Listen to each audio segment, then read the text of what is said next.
Providing opportunities to learn and grow is key for organizational success. But organizations can sometimes overlook the contribution made by informal learning.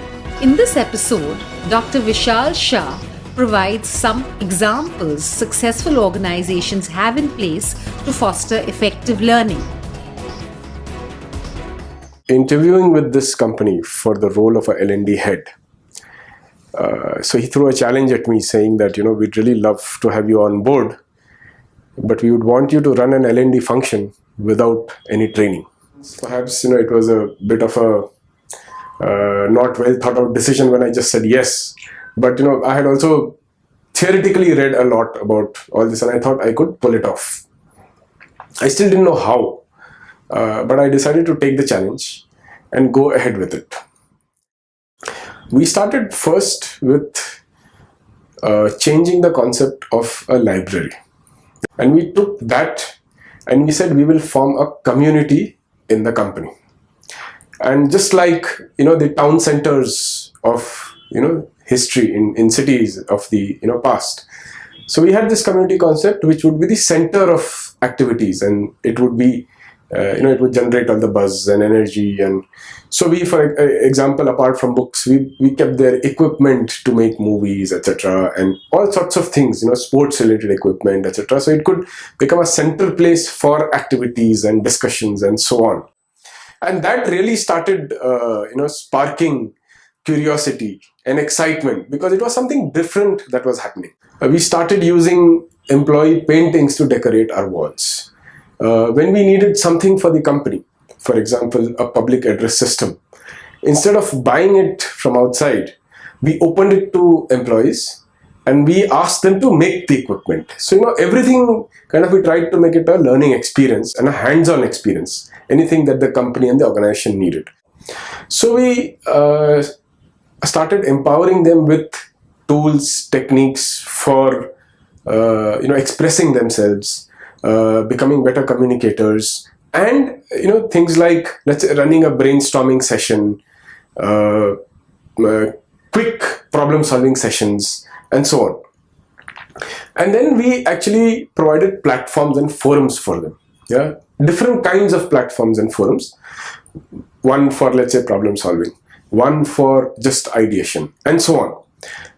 And we tried and made this a culture of the company. The company was not very big, and so it was not that difficult, but I had to handhold continuously for a period of time till people started doing it automatically. So started calling for these, and each of these, we branded it and we gave it specific names and identity, each of these interventions and initiatives, and they started being talked about in the company. This company was into product development, and hence the kind of people we hired were high-end technology and creative people.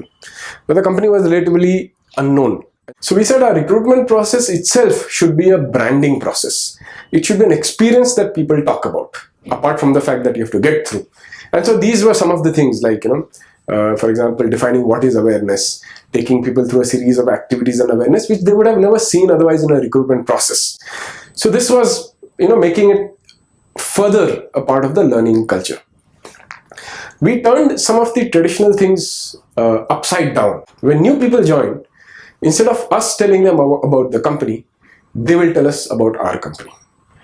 Now, what that meant is that, let's say, a week before people joined us, we informed them that the induction will start with you guys making us a presentation about our company. And we told them who all are joining.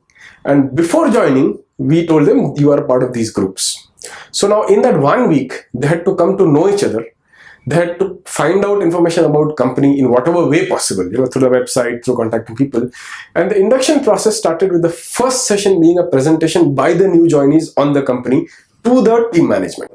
And I think this was further along the line of, right from day one, making it a learning culture. So we had a policy where we said the first day needs to be such an experience that, the person just says, wow. And so the first day we filled in with a whole lot of interaction in terms of with other people, treasure hunts, etc., whole sorts of things, and people just went back saying, I've never seen a company like this before.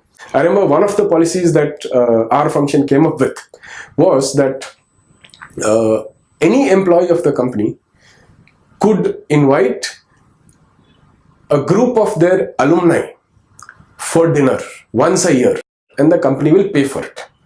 This was something that, it's not a policy that you usually hear of, and for a second you might wonder, what is this about?